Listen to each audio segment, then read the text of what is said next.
constructive methods, marketing, and mindset of successful business people and chiropractors from around the world. And now your host, Dr. Richard Day.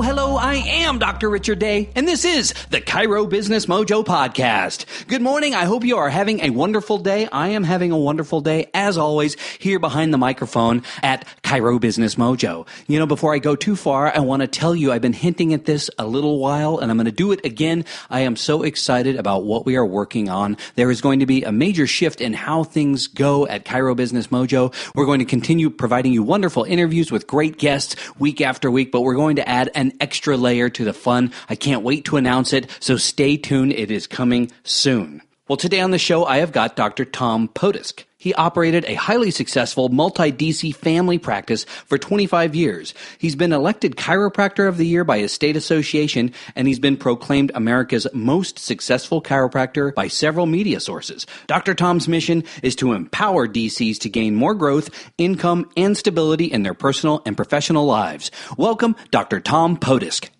Hello there. Good morning. Good morning. Thanks so much for joining us today, and I invite you to jump in and fill in any gaps in that bio that I may have missed. Oh, well, it sounds like you covered most of it, but one of the latest exciting things I'm up to is I've been elected president of the Gonstead Clinic Foundation just recently. The Gonstead Clinic is here in Wisconsin in the little town of Mount Horeb, just about a half hour west of Madison, our state capital. And I think that's probably one of the most famous names in chiropractic, Gonstead, and one of the most world-renowned clinics in chiropractic history, also probably right behind the BJ Clinic in Davenport, the original one. And it's still operating. It's still there. It's the clinic, the second clinic that Gonstead built, finished in 1964. So we just recently celebrated the 50th anniversary of that clinic, and it's a nonprofit foundation now that's operating that to restore it and preserve it and keep it functioning as a chiropractic clinic, treating, adjusting patients, and also teaching. So I'm happy to be involved with that right now, and we can talk about some more of that maybe a little later in our conversation. Absolutely. Well, congratulations on that, and thanks for bringing us up to speed on what's going on with that clinic that Dr. Gonstead opened. Let's go back to the past. Let's talk specifically about your past. Why did you become a chiropractor? Well, I am one of many chiropractors that I've met over the years that was motivated to become a chiropractor by the original 60 Minutes documentary about chiropractic. I believe it was in 1982. That was the first time that chiropractic was seriously and very detailed featured on television in that 60 Minutes program with Morley Safer. It was orchestrated by the AMA as part of their anti-chiropractic conspiracy to eliminate and destroy the profession, which is really sad. There's a whole story behind that. But I watched that program. I was a pre-med student studying organic chemistry on my kitchen table, and the TV was on in the living room quite loud so I could hear what was on, and I can still hear that clock ticking in my head, and Morley Safer saying something like, are you fed up with your health care? Are you frustrated with your medical doctor just giving you pills and maybe recommending surgery? Well, there's a new doctor on the block, and these are chiropractors. So that caught my attention, and I closed that big, fat organic chemistry book, and I went and sat and watched that program. And even though it was as negative as you can imagine, they did introduce the principle and talked about the philosophy, and they interviewed patients that were satisfied. So the very next morning, I went to the school library, I looked up chiropractic, and there were 4 books in the library, all negative. I read those, but I caught the bug, and I went to visit a chiropractor, and then off I went, and I never looked back. So I've met many chiropractors that were motivated by that negative program. And it goes to show you, as BJ said, I think he said something like, say whatever you want about me, just spell my name right. Yeah, and it's interesting that philosophy that really promotes conservative care over, more extreme measures is cast in a negative light so often. But I'm glad that it's made so much progress since that time, and certainly, hopefully, it will make even more. Let's talk about that moment from when you graduate. You walk across that stage and you get your diploma, and your family is there and your friends, and it's such a proud moment, but you're embarking on your next phase. And I know it's been a career and it's hard to boil down, but briefly give us the highlights of that path from the moment you graduated to where you are today. Listen, I was a quivering mass of nervousness and anxiety with cold, sweaty hands. BJ wrote a green book called Up From Below the Bottom, which I'd highly recommend that all chiropractors read. And that book seems like it was written about me. You know, it was written long before I was born. But you get my point is that I was starting at the bottom. I was just a mess. I had no confidence. I was afraid to adjust anybody. Honestly, my hands were wet and cold and sweaty. I remember in the BJ or at the Palmer Clinic during my internship, I was running to the bathroom to run hot water over my hands before I would lay them on any patients. I was so self-conscious about that. And one of the days I was wearing some light tan cowboy boots. Don't laugh, that was the style back in the early 80s.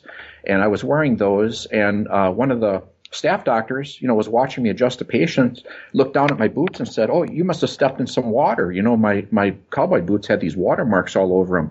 And I said, "Yeah, I stepped in a puddle." Well, I lied. That was the sweat that was rolling down my body into my boots and coming out the seams. I was just a mess, and I made it. I worked on myself, and I went to visit other chiropractors, and we'll talk some more about these things. And, I came up from below the bottom. And I know there's doctors listening right now that have anxiety and fear and just nervousness and incongruency and just aren't right about themselves. And there's hope is what I'm telling you. I did it, and I think anybody can. Well, today you're coaching chiropractors on how they can become more successful in practice, and I'm sure you're probably implementing and teaching a lot of those keys to your success you've had over the years. So, in a nutshell, what's your approach to coaching? Well, I don't have any specific protocols or procedures. A doctor was just asking me the other day the same question, and I said, well, I'm pretty much easygoing, and I can help you with whatever you want. It depends on what you're after. I mean, there's some things I can't help doctors with, and I do say no sometimes, but mine is pretty much just relaxed kind of coaching. I start by just talking to a doctor with a complimentary consultation, maybe for about a half hour, mostly asking them questions about where they're at and what they want. And like I said, sometimes I've got to say no. I just don't have the capacity or the or desire to help some people with what they're after. But most of them are looking for help with their financial difficulties. That's real common. Difficulties managing their staff. That's another common one. Sometimes there's doctors that have real sad stories. They've been working for years, 20, 30 years, and they want to retire. They have to retire. Their bodies are worn out. They're just stressed out, and they just can't go on any longer. And sadly, they just can't.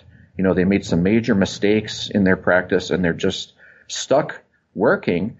And they know they got to stop or slow down, and they just feel like they can't. That's a real common question that I get because I retired quite early at age 46 very successfully, and that word kind of got around, and doctors want to know, how did you do that?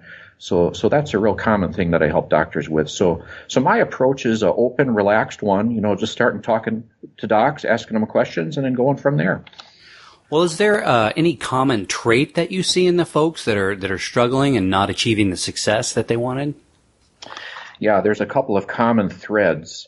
A couple of them are lack of commitment and determination. That's a real common one, and it's a difficult one to deal with. They want the success, but they don't often want to do what's necessary to have it. And that's a difficult one to get them to realize that. There's a lot of different facets to being successful. The secret of being successful is that there's no secret. That sounds kind of funny, but there is no secret. It's a multifaceted blend of a number of different things that we can talk about.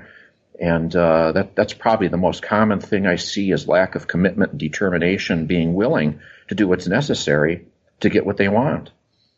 And I guess the other component, at least one that I can think of, is you have that determination, you have that will, and then you need the knowledge of what it is you need to be doing. So is there any particular piece of that you can share with us? What should chiropractors be doing if they do have that will? Well, I think you're exactly right there.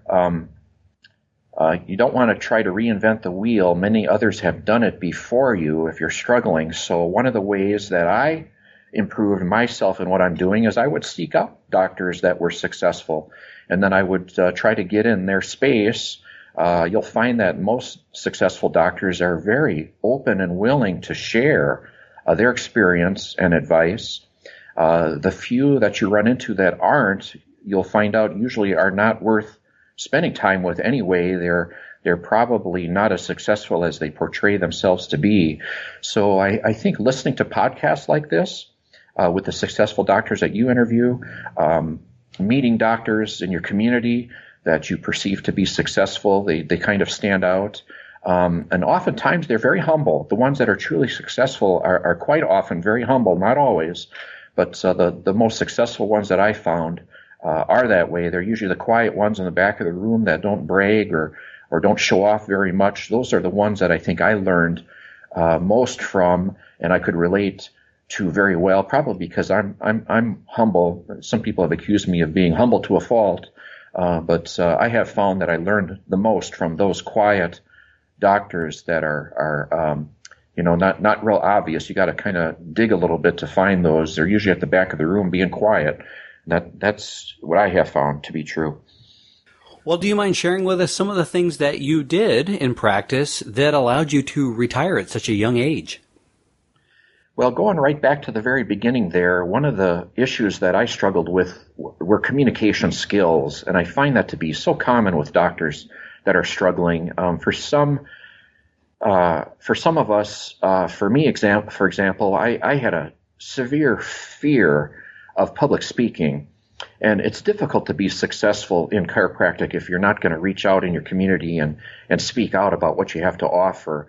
So I graduated with that fear. Somehow I made it all the way through graduation as a chiropractor without ever really having to get up in front of a group and speak. Somehow I dodged that. And I can remember opportunities that came up, especially in undergraduate school. And, when it was my turn to get up in front of the class, I was sick that day very conveniently, or I just didn't do it. Somehow I got out of it. So I went through all of that without ever having to get up in front of a group. So now I'm going into practice seeing that there are huge advantages to being able to do that. And I got to work on myself. I joined a Toastmasters, which is a good idea. Nearly every community has that, and it's very inexpensive and very good. I took Dale Carnegie. That's another excellent thing to take for those who want to improve their communication skills. And I took some other communication classes at my community colleges. And, I got to work on that, and I overcame it, and I got to be quite good at it. So it's another example of coming up from below the bottom. I know doctors struggle with that fear, and I can tell all of you listening that, you can overcome that and do very well with learning how to speak out in the public and improving your communication skills, not only on a group basis, but one-on-one too, then with your patients and then with your staff. So getting to work on yourself with your communication skills, I think, is a very key component to success, and that's what I have to do with myself. Well, if I were to come to you and say, I've got basically an average practice, I might see 15 or 20 folks a day, and I think that's a pretty good week, but it's not where I want to be. I'm not living in the house that, I want to live in, and maybe taking the vacations that I would like to take, and just not providing for myself the dream or vision that I had early on. How would you sort of coach me initially to help me work through that and find areas where I could improve? Well, that's one of the questions I would be asking you is just what's your definition of success? Just what specifically are you after, whether it's more money, more time off, you want to retire, you want to have a better staff, you want to change the quality of the patients that you've got, maybe going from more of a pain relief-oriented practice to more of a wellness, maintenance, vitalistic type practice. Then I would ask a doctor, what do you think is keeping you from obtaining those? Because sometimes doctors know what it is and they just need help finding solutions to that. And then I've learned also, after you get those pieces of information from a doctor, especially on what's limiting them, is get permission to ask their staff and their spouse or significant other that same question. Ask them what's limiting this doctor from the success that they want to have. And a lot of times you'll find completely different answers from what the doctor will tell you. And that's very revealing. I've had a couple of doctors tell me that, that they don't feel confident in their technical skills, that they don't feel that they're helping patients to the degree that they think that they should. And then I go and talk to the staff and they say, oh, this is an excellent doctor. We hear such great input from the patients about how much help he gives to them.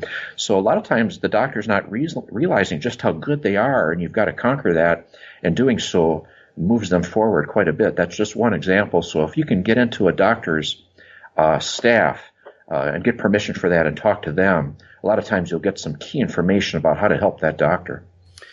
Well, I'm glad you mentioned staff. CA can either, I think, make or break a practice, really. And so those are very pivotal folks in our practices. What else would you recommend in helping us to really get the most out of our CAs? Well, I think it's important to be having a staff meeting at least once a week, or I should say at least twice a month. Once a week is better. We had one about every week, sometimes every 2 weeks. Under certain circumstances, and really empower them and let them speak about what can be done to improve the practice and the patient flow and the communication and the marketing. They have a lot of things to offer the practice, and I think they need to be heard. And when you let them speak out, you really do empower them and make them feel more important. And you'll find that they'll be a lot more productive, especially if you can implement some of the things they suggest. You can't always do that. Sometimes their requests are not doable, but oftentimes you can implement a lot of their suggestions, and a lot of times those suggestions are just golden. So I think having meetings with them on a group basis like that, and letting them open up and letting them have a little bit more control of the practice is very good. And I think then also to incentivize them so that they get some of the rewards when the practice grows, set some goals. And when you get to that goal, then have a reward and ask them what kind of rewards they want. Oftentimes it's not money. They want a better quality water cooler, for example, or they want, a better break area, or they want a trip, maybe even a group trip with the staff to go someplace, or even to just go and celebrate a little bit in your own community, going out to an event somehow to celebrate as a group. So ask them what they want as an incentive to produce more. Those things were very productive and helpful in my practice, and I get a lot of doctors on that program to improve those staff meetings, and that's a big help to the practice, almost pretty consistently, I would say. Well, I want to shift gears here and talk about marketing of the practices. And I know that you mentioned communicating, being able to speak in groups. But let's break it down for internal and external marketing. What top tip do you have or thing we should do, I guess, to market to the folks that are already in our practice and then to take that message wider to the community? This is a good topic for me to speak on. I did a lot of marketing. A lot of doctors asked me how I had such a successful practice, with such a high volume and successful staff and numerous associates and a big family practice. I didn't have the highest volume. I know there's doctors that saw more than I did, but I had a very significant practice there. And doctors asked me, how did you do that? And one of my first answers is that I did a lot of marketing.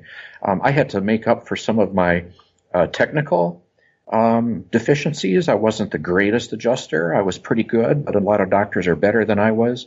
So I had to make up for that, and I did it with marketing, and I did almost every kind of marketing you can imagine, television and radio and internet things and mailings and newspaper.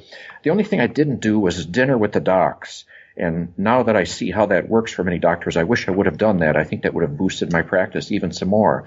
But as far as what doctors should be doing, a new doc, freshly out of school, should do what I did, because your budget's probably pretty limited. Get out of your office and meet people in your community. If you're just sitting around right now listening and you don't have any patients scheduled for a while, after this interview, I want you to put a sign on your door that says, I'll be back by let's say right now it's 9:30. I'll be back by 11:30, and put a sign on your door, because there's nobody coming in anyway.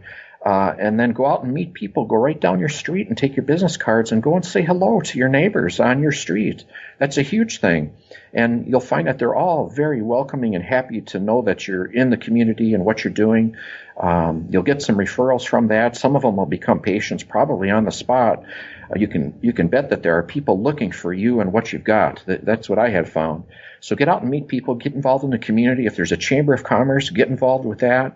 If there's some community groups like the Lions, which I was involved with, the Lions Club. I think most communities have that. The Kiwanis, the JCs.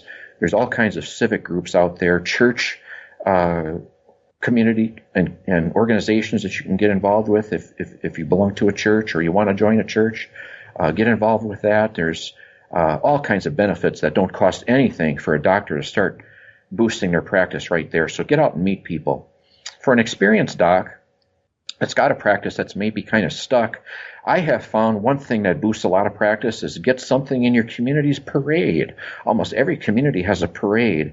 And what better opportunity to show off your practice in a parade? You've got hundreds, if not thousands, of families there that are enthusiastic, and it's a festive mood, and they're there to see what's going on in the community, and there's lots of other businesses showing off their business. And get something in the parade, whether it's just handing out flyers or handing out coupons, dressing up a little bit and marching down the parade with a couple of signs. You've all probably been familiar with the giant spine that B.J. Palmer had in the Davenport parade, advertising the Palmer College. There's old pictures of that you'll find on the internet and in the green books. Well, when I saw that gave me the idea to get a giant spine in my community's parade. And Palmer was renting theirs out for a while because they've got one that they use in the Bix run, which is I think a 5K run in Davenport. And they used to have the students run with that giant spine, and it made a big impact. And they were renting that out to chiropractors around the country. But that was expensive and difficult to transport because it was solid vertebrae that the students were carrying around. So I came up with my own idea, and I made a giant spine out of flexible foam that assembles and disassembles with Velcro and then lays flat, and you can get the whole spine in the back of a minivan or a pickup truck. So I made one of those, and that was a big hit for my practice. I think we got 100 new patients out of putting that giant spine in our community's parade, handing out coupons and flyers, marching that down Main Street in our town. We got on the first page of our community's paper. It was on the radio and on the television. Big hit. So doctors in my community found out about that, and they started asking me to make those for them. So I did. And now I think I've got those giant spines in over 26 states and over 115 communities, and I think we've sent them off to 4 different countries. That's called the Giant Spine Parade and Event Costume. You can find it on the internet if you search it, and you can find it on Facebook. There's a Facebook page for that. So get involved in your community's parade. A lot of doctors neglect that, and it's an opportunity to boost your practice very inexpensively. Well, let's talk about 2 pieces of advice for 2 different people, and maybe it's the same piece of advice, but the show is broken down into 2 different kinds of listeners. We've got the newbies who are just starting, and then those folks who have been in practice, like you said, and maybe they're stuck or looking for a direction that's different than the path that they're on. So if there is one thing that they could both do tomorrow, what would that be for each of them? One thing they could both do tomorrow, I think it would go back to just meeting people in your community. Nothing seems to work better than a personal contact. You know, if you're even slightly congruent, if you're even slightly excited about chiropractic and what it can do for people, people pick up on that, especially nowadays. The current trend is authenticity, and I think most chiropractors have got pretty significant authenticity, and they need to show that off. They have at least some confidence in what they're doing. And if you just go out and meet people and very casually just introduce yourself and say that you're a chiropractor, you know, people will ask and be interested in that. People are looking for people like us. I'm certain of that more than ever right now.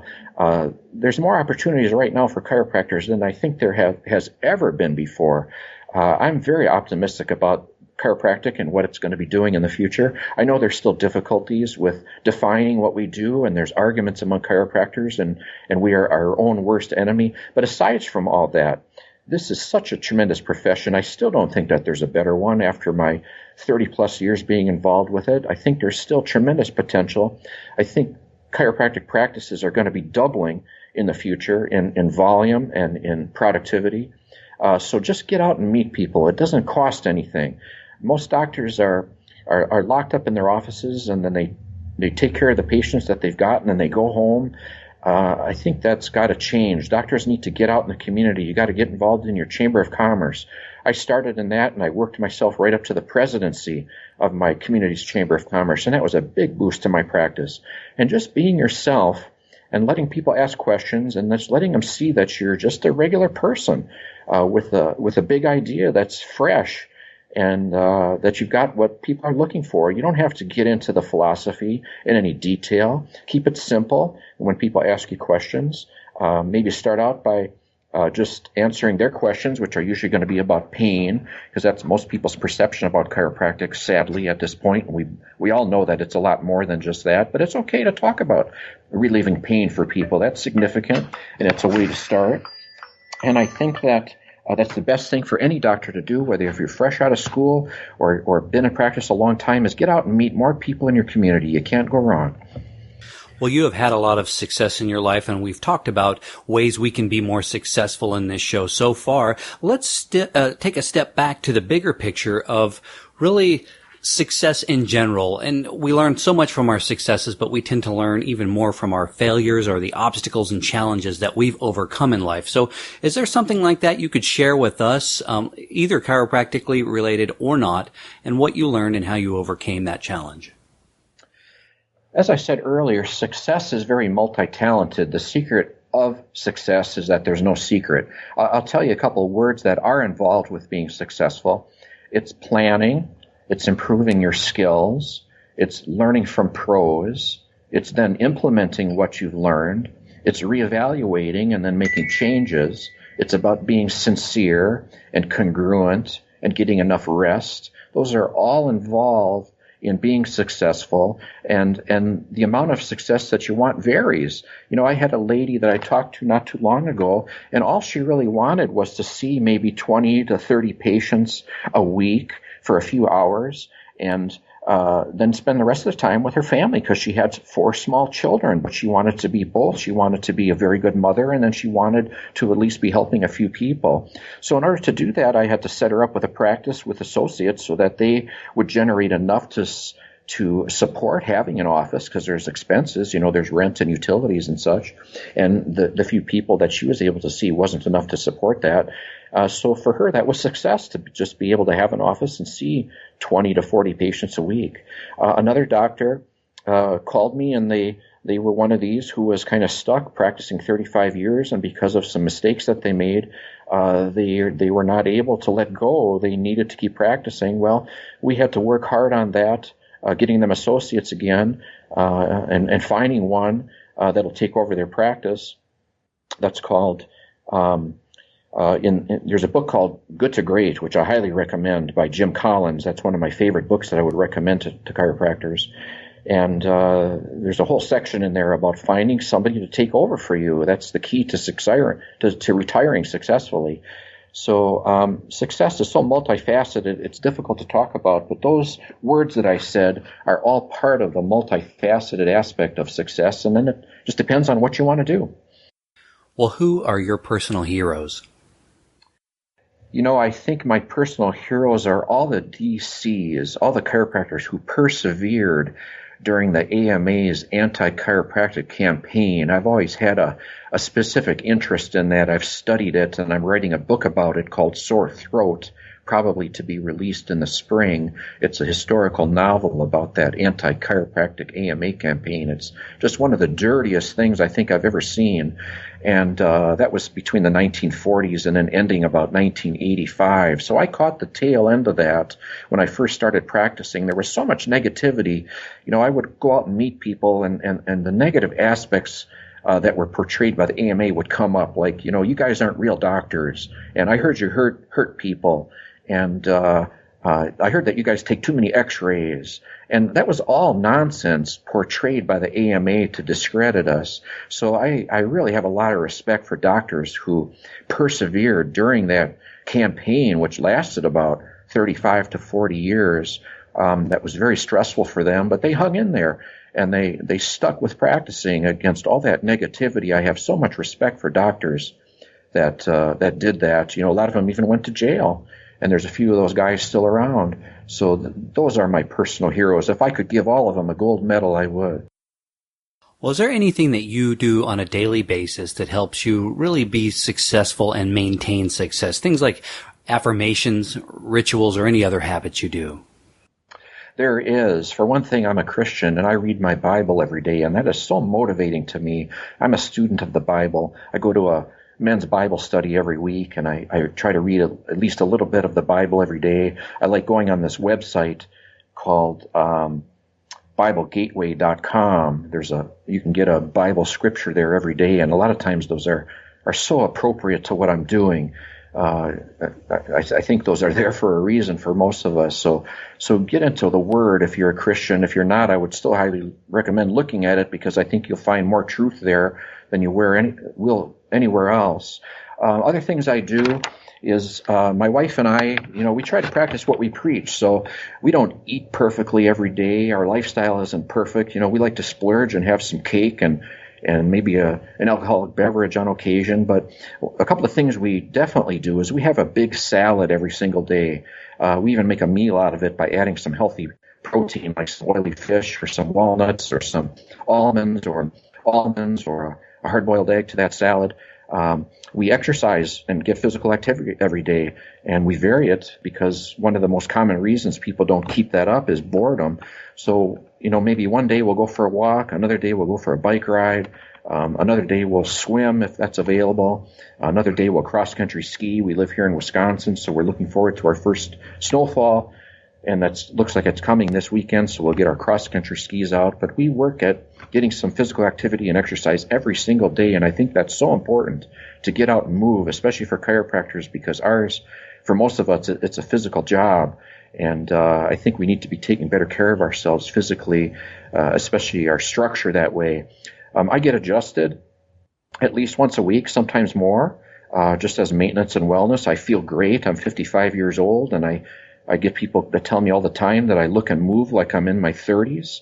But I work at that. I don't go to yoga, but I have taken yoga, and I incorporate all of what I've learned. It's my own little routine. I stretch every day in the morning on the floor.